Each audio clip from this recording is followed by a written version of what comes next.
So why do you say Israel is Palestine? Israel. Why do you say Israel is Palestine?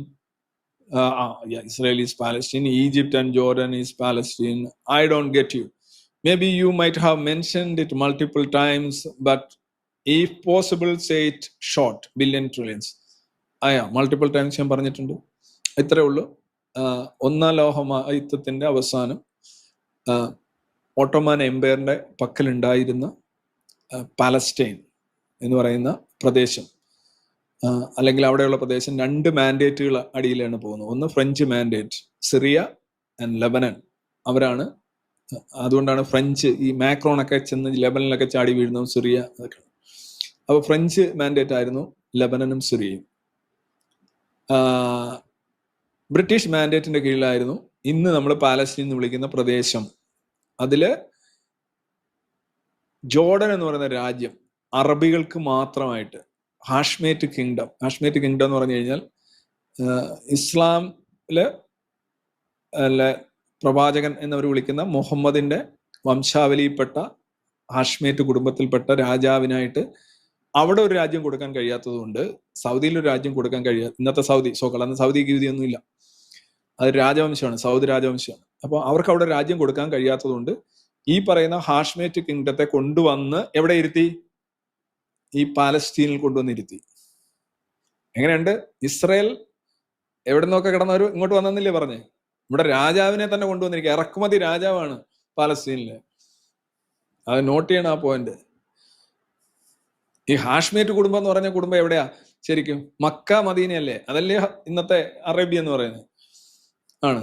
അവിടുത്തെ വംശാവലി പെട്ടി ഇത് ഉള്ളതാണോ കള്ളമാണോ, ഈ വംശാവലിയാണോ ഇതൊന്നും വരും. മുഹമ്മദിന്റെ വംശാവലി എന്ന് പറയുന്ന തന്നെ ഒരു ഫേക്ക് നരേറ്റീവ് ആണ്. ഒരു പുള്ളിക്ക് ആൺകുട്ടികളൊന്നും ഉണ്ടായിരുന്നില്ല. പോട്ടെ, എന്തായാലും വംശാവലിയിൽ വന്നു. ആ രാജാവിനെയാണ് എവിടെ കൊണ്ടുവന്ന് വെച്ചത്? പാലസ്റ്റീനിൽ കൊണ്ടുവന്ന് വെച്ചത്. ആ പാലസ്റ്റീൻ രാജ്യത്തിന്റെ പേരെന്തായിരുന്നു? ജോർഡൻ, ട്രാൻസ് ജോർഡൻ എന്ന് പറയുന്നത്. അതായത് ബ്രിട്ടീഷ് മാൻഡേറ്റിന്റെ 78% ചേർന്നുണ്ടാക്കിയ സ്ഥലമാണ് അല്ലെങ്കിൽ രാജ്യമാണ് ജോർഡൻ, ഇന്നത്തെ ജോർഡൻ. അവിടെ ഹാഷ്മേറ്റ് കിങ്ങും വന്നു. അറേബ്യൻ കിങ് ഇവിടെ വന്നു.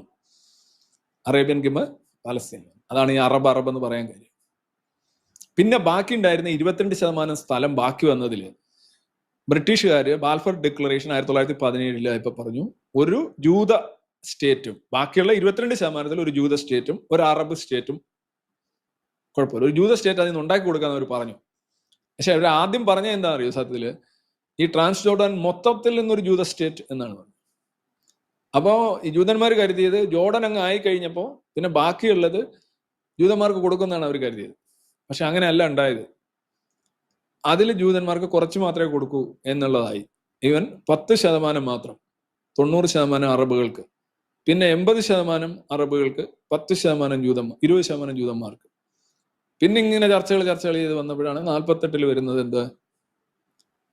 ഈ 55-45. ഈ 55 ഒരു വലിയ മരുഭൂമിയുണ്ട്. അതുകൊണ്ട് ഇസ്രയേലിന് യഥാർത്ഥത്തിൽ ഹാബിറ്റബിൾ ലാൻഡ് കുറവായിരുന്നു. പാലസ്തീൻ സോക്കോൾഡ് അറബുകൾക്കാണ്. അന്നത്തെ പത്രങ്ങൾ വായിച്ചു നോക്കൂ. 48 യുദ്ധത്തെ കുറിച്ച് പത്രങ്ങളുണ്ട്. ഞാൻ ഇപ്പോൾ എനിക്ക് എടുക്കാൻ പറ്റുമെന്നുണ്ടെങ്കിൽ എടുക്കാൻ പറ്റുമായിരുന്നു. പക്ഷെ ഞാൻ ആ പത്രത്തിൽ വളരെ വ്യക്തമായിട്ട് എഴുതിയിട്ടുണ്ട്, അറബ്സ് അറ്റാക്ക് പാലസ്റ്റീൻ എന്നാണ് എഴുതിയിരിക്കുന്നത്. 48 യുദ്ധത്തെ കുറിച്ചുള്ള പത്രവാർത്തയാണ്. അറബ്സ് അറ്റാക്സ് പാലസ്റ്റൈൻ എന്നാണ്. ആ പാലസ്റ്റീൻ എന്ന് പറയുന്നത് ആരാ? ഇസ്രയേലാണ്. ഇസ്രയേൽ എന്ന് പറയുന്നത് പാലസ്റ്റീൻ എന്ന സ്ഥലത്തിന്റെ പേര്, അവിടെ ഒരു രാജ്യം ഉണ്ടായതാണ് Israel. So Israel is Palestine. അതാണ് ഗോൾഡ മേയറിന്റെ കയ്യിലൊക്കെ പാലസ്റ്റീന്റെ പാസ്പോർട്ട് ഉണ്ടായിരുന്നു അവരുടെ കയ്യിൽ. അതേതാണ്? ബ്രിട്ടീഷ് മാൻഡേറ്റ് ഓഫ് പാലസ്റ്റൈൻ ആണ്. നാണയങ്ങൾ ഉണ്ടായിട്ടുണ്ട്. അതായത് പാലസ്റ്റൈൻ നിങ്ങൾ പറയുന്നത് യഥാർത്ഥത്തിൽ ഇസ്രയേലാണ് ഇന്ന് അവിടെ നടക്കുന്നത്. അതാണ് from river to sea Palestine will be free. ഞാൻ ഒറ്റ കാര്യം ശ്രദ്ധിക്കൂ, from river to sea Palestine will be free എന്നാണ് കൊലയാളി മുദ്രാവാക്യം, ജനോസൈഡൽ മുദ്രാവാക്യം. ഇവിടുത്തെ നമ്മുടെ ഇടത് ടീമുകളൊക്കെ ഉന്നയിക്കുന്ന ജനോസൈഡൽ മുദ്രാവാക്യം എന്ന് പറയുന്നത് from river to sea. River ഏതാ? ജോർഡൻ. ജോർഡൻ റിവറിന് അപ്പുറത്ത് ഏതാ? ജോർഡൻ രാജ്യം. സീ ഏതാണ്? മെഡിറ്ററേനിയൻ. അതിന്റെ ഇടയ്ക്കുള്ള ഏതാ? പാലസ്റ്റൈൻ വിൽ ബി ഫ്രീ എന്നാണ് പറയുന്നത്. എന്ന് വെച്ചാൽ ഇപ്പൊ ഉള്ള ഏതാ? ഇസ്രയേൽ. ഇവരെന്താ പറയുന്നത്? Palestine will be free. അപ്പൊ ഇസ്രയേൽ ഈസ് പാലസ്റ്റൈൻ. വളരെ simple. Right from the horse's mouth.